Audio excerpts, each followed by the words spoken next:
Leute, es gibt große Nachrichten in der Welt der Aquaristik-YouTuber. Unser bekannter King of DIY, der hat ein Video gemacht. Closing the Aquarium Gallery, in Klammern not Clickbait, was man natürlich hätte vermuten können. Einer hier der größten Aquarium-YouTuber schließt oder beendet seine Aquarium-Galerie, also hört damit auf, die zu betreiben. Man weiß es nicht. Ich bin jetzt keiner, der extrem regelmäßig seine Videos verfolgt. Ich weiß aber, dass viele von euch das tun. Und er ein extra Haus gebaut hat, hatte mir Thomas ja letztes Mal sogar gesagt, wo er seine Aquarien untergebracht hat und hat da ein riesiges Ding sich aufgebaut und er hat gesagt, er macht das Ding zu und hat aber gutes Feedback auch darauf bekommen. Er hat seitdem kein Video mehr hochgeladen. Das Video ist jetzt schon zu meinem jetzigen Zeitpunkt 5 Tage alt. Heißt jetzt nichts. Ich gehe mal stark davon aus, dass der nicht mit YouTube aufhören wird. Aber wir werden jetzt mal erfahren, was die Gründe sind, warum er hier diese ganze Galerie schließt. Weil da waren ja auch einige relativ frische Aquarien dabei. Um den deepen Start eines YouTube-Videos zu machen, macht man einen ungeplanten Start. Das wirkt dann noch authentischer. Einfach so, gerade angemacht und auch ungeschnitten und so, das wirkt dann direkt realer. Es ist so direkt so, bam, ungeschnitten, die Wahrheit. Aufgeblasene Backen. Es wird emotional. Ich bin so ein Arschloch manchmal. So, das direkt so ins Lächerliche ziehen. Vielleicht findet er es auch wirklich krass. Also vielleicht ist es auch wirklich eine heftige Sache und der schauspielt das nicht. Sorry. Ich bin immer so, ich weiß nicht. Ich unterstelle viel zu viel Negatives oft. Dran muss ich noch arbeiten. Ich trinke jetzt meinen Brattee. I don't know. I don't think I need to start this video in any particular way. I think by the title, you guys know what's about to happen. Especially over the last few years, you guys have been noticing that I'm not very consistent with my uploads as much anymore. I seem distracted. You know, things just aren't the way they used to be. I gotta say, it's because I'm gonna say this publicly for the first time, but it's because this aquarium gallery is closing. Can't believe I'm doing this. It's even come to this, but... Okay, also er hatte auch ein bisschen Probleme mit seinen Uploads und so weiter, hat er erzählt. Hat er denn teilweise so selten geuploadet? Für meine Verhältnisse wahrscheinlich nicht. Von einer Woche, vor 2 Wochen, vor 2 Wochen, vor 3 Wochen, vor einem Monat. Ich meine, er hatte vielleicht mal Pausen zwischendrin, aber grundsätzlich ist er doch sehr kontinuierlich mit seinen Videos. Was it for nothing? I don't think so. I think that there's been a lot of good and bad that's come of this aquarium gallery, but I mean, let's kind of start from the beginning. My first 5 years on YouTube, I was just making videos, sharing what I was up to, sharing my fish tanks and some projects and whatnot. There was making no money, so like money was never a factor because you couldn't make any money, but you know, it was just wanting to share with you guys. And next thing I knew, my channel took off and it got popular and you guys were calling me the... Also er erzählt die ganze Zeit von seiner Vergangenheit, wie alles angefangen hat, aber er hat noch nicht gesagt, warum er das jetzt schließt, das Gerät. DIY King and the King of DIY, so I was like, okay, well that sounds a lot better than Waru Joey. And oh, this is so hard to explain because I've said this stuff so many times, but now it's literally everything is full circle. From my basement, I'd realized that if I could reach as many hobbyists as I did with 3 fish tanks, imagine if I had an entire building dedicated to aquariums. Imagine if, you know, I had 10, 20 tanks. Imagine what we could do. So I dove head first into it. And I think it was like March 2017, a little over 4 years ago, I announced the aquarium gallery. It's gone through a lot of changes over the last 4 years. And I think... Ich überlege die ganze Zeit, er erzählt die ganze Zeit, ne, dass er die jetzt 4, 5 Jahre hat und so weiter, aber was könnte denn der Grund sein? Zu viel Arbeit, aber das ist ja sein Job, er macht ja YouTube und er macht ja das Ding da. Warum könnte er das schließen? Hat er finanzielle Probleme, muss das Haus verkaufen? Ich verstehe es gar nicht, ich verstehe doch überhaupt nicht warum. Ich kann es doch gar nicht einschätzen. Well, a lot of positive has come from it. I mean, we reached hundreds of millions of people. We trended the #1 video on YouTube. We got into the top trending page like 20 times. I mean, we got so many people to the hobby and exposed so many people to our passions through us, through you guys too, you guys watching it and popularizing it and sharing it and liking it and commenting. And this wasn't just me. Heck, I could talk to myself all day in the mirror and nobody's gonna care. Had a massive effect on a lot of things in the aquarium industry, but I don't really care about that anymore. Over the past couple of years, I've simply lost interest in my fish tanks. Er hat einfach nicht mehr so Bock auf Aquarien. Das ist der Grund? Okay. And it sucks, because this is all I am, this is all I know. I've been doing this for 13 years. Not the hobby, I've been doing the hobby for 20 years, but 13 years as a YouTuber. Not a year or two, I didn't just get started. And I know a lot of people don't like to hear when I say these numbers. Also seit 13 Jahren macht er diesen YouTube-Stuff. So wie ich es verstanden habe, auch ausschließlich Aquaristik und seit über 20 Jahren generell schon Aquaristik. But you can't understand or fathom the fact that part of my identity is being a YouTuber. I don't know what else I would do with my life without this. I shot myself in the foot because what I thought we would do with the aquarium gallery, and when I first opened this place and I first announced it before a single fish was in here, I said, we'll set up all these tanks and then we're gonna cycle through them. We'll set up 10 tanks, and then once we get to the 10th tank, 10 months have passed, and we'll go back and we'll recycle the tanks and we'll do different scapes and different... That was fun and cool at first because I got to experience a bunch of fish that I never had and expose you guys to stuff, but what I didn't know was happening was my hobby and my passion was slowly being ripped from me because I was trying to please everybody else.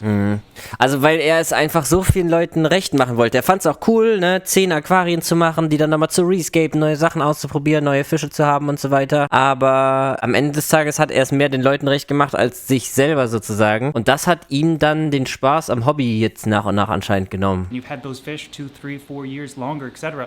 Those are your pets. I didn't do any of that. I still have my rays and my arowana, but man, there's so many fish and tanks that I miss dearly. But I took this too seriously, and I kept switching things out, and then I realized like average hobbyists are trying to keep red-tail catfish, so I'll show you how to build a pond, but I can't keep this on my channel because it's too influential and people are going to go get a red-tail catfish. Aber was meint er? Er hat diesen Teich gebaut. Ich habe doch einfach dann Verständnisprobleme, glaube ich. Er hat diesen Teich gebaut, aber kann das nicht in Video packen, weil das die Leute zu sehr beeinflusst, dass die das dann nachahmen, oder worum geht's? Or a giant gourami. So I started having to, find new homes for these guys and I didn't want to. Und um regelmäßig Neues zu bringen, muss er für die Fische, die da drin sind, neue Zuhause finden, um wieder neue Videos machen zu können? Oder, sorry, ich verstehe es, glaube ich, nicht 100%. Das ist mein Englisch dann doch zu schlecht diesmal. Obwohl ich ihn super verstehe, finde ich auch krass. Ich kann ihn eigentlich gut verstehen, aber... I should have had permanent installations out here. I should have set up a tank and that was it. You guys can like it or love it, but this is my fish tank and I love it and I want to have it. And I should have did biotypes for all of them, and I should have did what I wanted to do, which is a different area of the world and showcase the entire hobby. I started to do that, but got lost in pleasing everybody and the numbers, and I was going through so much in my personal life that I was on automatic mode where I'm like, okay, this, that, and the other thing.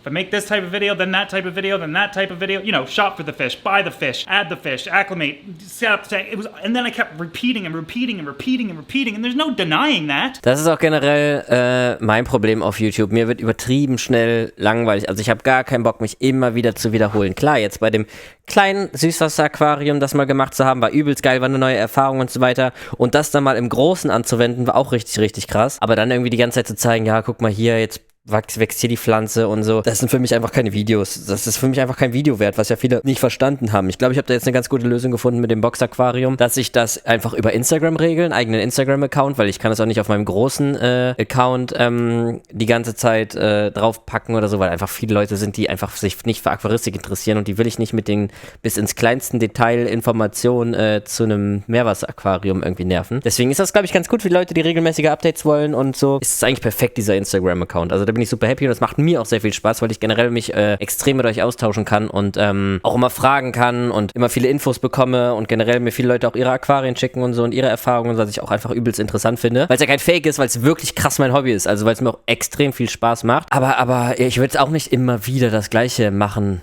wollen. Aber der ist gerade irgendwie echt nicht happy mit der Situation, aber er macht das auch seit 13 Jahren, das ist natürlich auch nochmal eine ganz andere Hausnummer, ne? But that's not who I am! I don't like doing that. And I'm not editing this video either. For some people that don't like the way I'm talking, this is just my emotions and my feelings are pouring out. I'm closing the aquarium gallery because I'm no longer doing what is right for not only the hobby, but true to myself. I should have went 5 times bigger out here. I should have went 5 times bigger.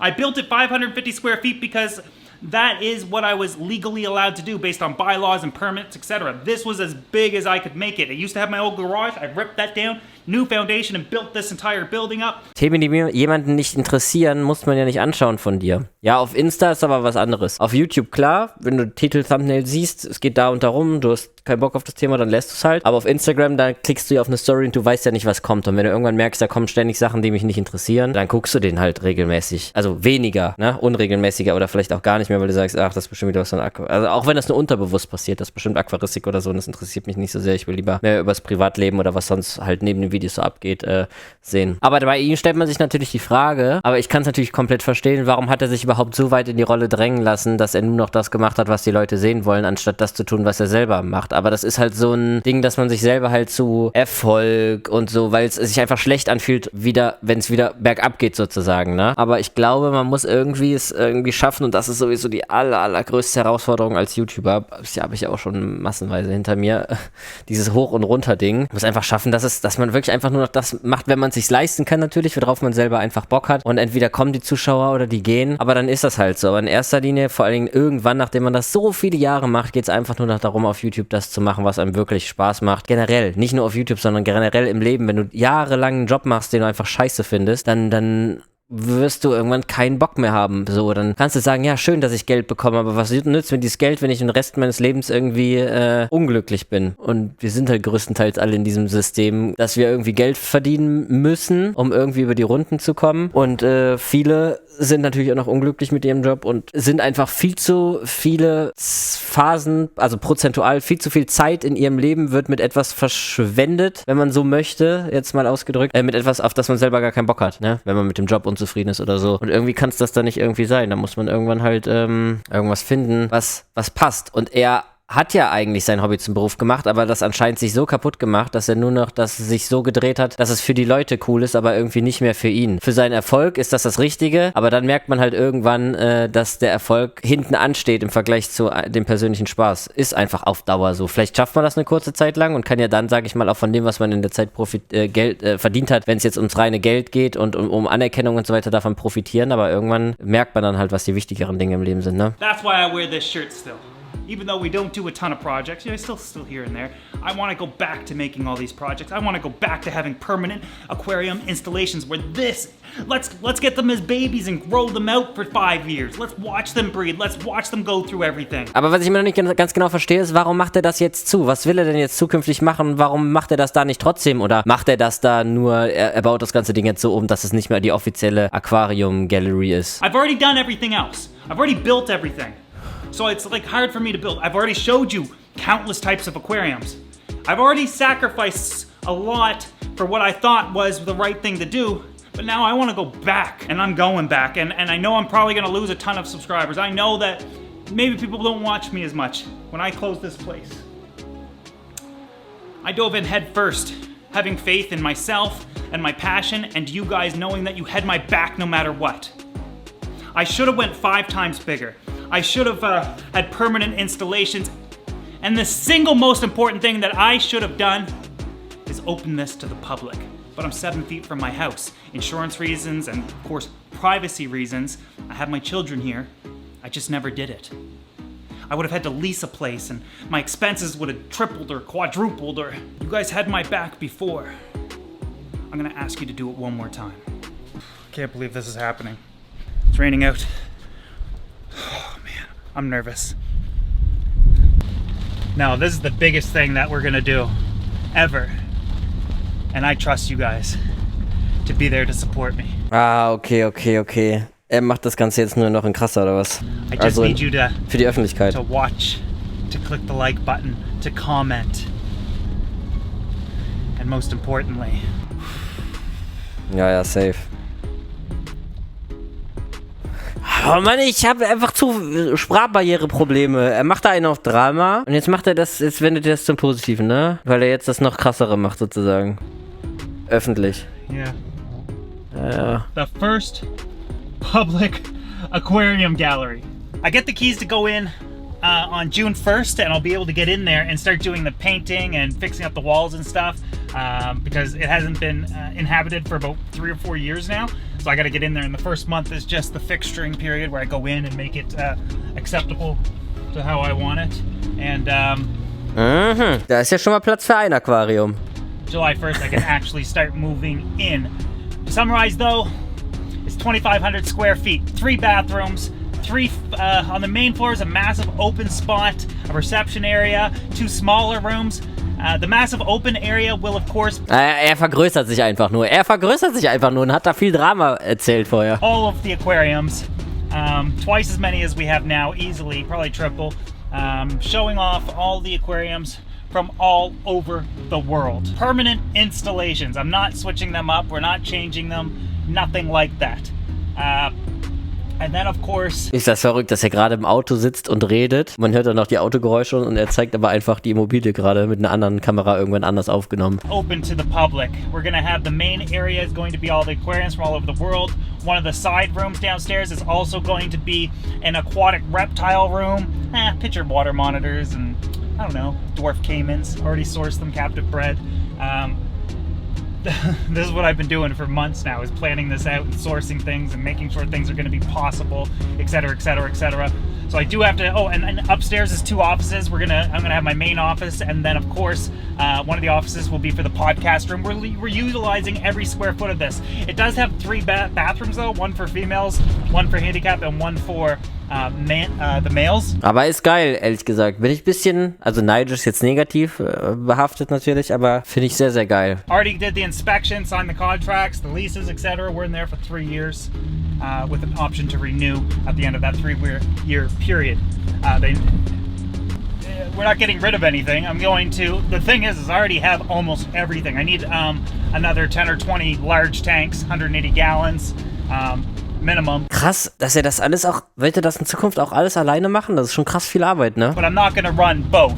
The 2000 will stay up as my only aquarium at home. Everything else, I'm not gonna have 2 aquarium galleries, guys. I mean, I'm one person. Okay, ich glaube, das waren jetzt so die größten Infos. Leider waren da zu große Sprachbarrieren am Anfang. Er hat ja viel darüber gesprochen, dass er den Spaß am Hobby eigentlich verloren hat, ne?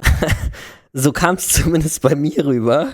Aber ich glaube, da ist ein bisschen traurig, dass ich das nicht so 100% gecheckt habe und dass er auf viele Sachen gar keinen Bock mehr hatte. War das jetzt einfach nur Fake-Gelaber? Und dann gesagt, nee, Spaß. Der Grund, warum ich das hier zumache, ist, weil ich mich noch vergrößere. Oder war an den ersten Sachen schon was dran, aber jetzt trotzdem mit der neuen Sache hat er das vor, wieder besser zu machen? Oder habe ich da irgendwas falsch verstanden? Oder was habe ich da verpasst? Hat das irgendwer von euch richtig gecheckt? Er erhofft sich Klicks und hat jetzt wieder Mut. Also er hofft, dass er damit nochmal richtig Gas geben kann. Aber dass er teilweise unter 100.000 Aufrufen fällt, ist für ihn jetzt das Krasse, weil er immer so viel mehr hat oder was. Und damit hofft er jetzt nochmal einen Turbo-Boost auf seinen Channel zu kriegen. Oder wie kann ich mir das vorstellen? Aber eigentlich hat er doch relativ konstante Views, ne? Ist immer mal wieder hoch und runter und so. Der klassische. Naja gut, aber sehr interessant. Ist auf jeden Fall eine Sache, die wir auch durchaus verfolgen könnten, finde ich. Wenn ihr das interessant findet, dann sagt auf jeden Fall mal Bescheid. Nur, dass keiner mehr Monsterfische sehen will, versteht er nicht. Ja, ich bin auch nicht so der krasse Monsterfisch-Fan. Thomas zum Beispiel feiert die ja irgendwie komplett ab. Die Stromrechnung wird auch wild, wenn er das mit den Aquarien voll macht. Ja, aber er verdient ja auch so sein Geld damit, ne? Also, ich finde es auf jeden Fall sehr interessant. Die Leute scheinen es auch zu feiern. Und ich würde sagen, da können wir jetzt das ein oder andere Mal öfter noch vorbeischauen und gucken, was er da so macht. Auch wenn er nicht unbedingt die Art von Aquarien und die Art von Aquarien-Content macht, die ich jetzt so extrem verfolge. Aber nichtsdestotrotz ist ja ein cooles Projekt, was auf jeden Fall sehr interessant sein kann. In my opinion. That's why I think.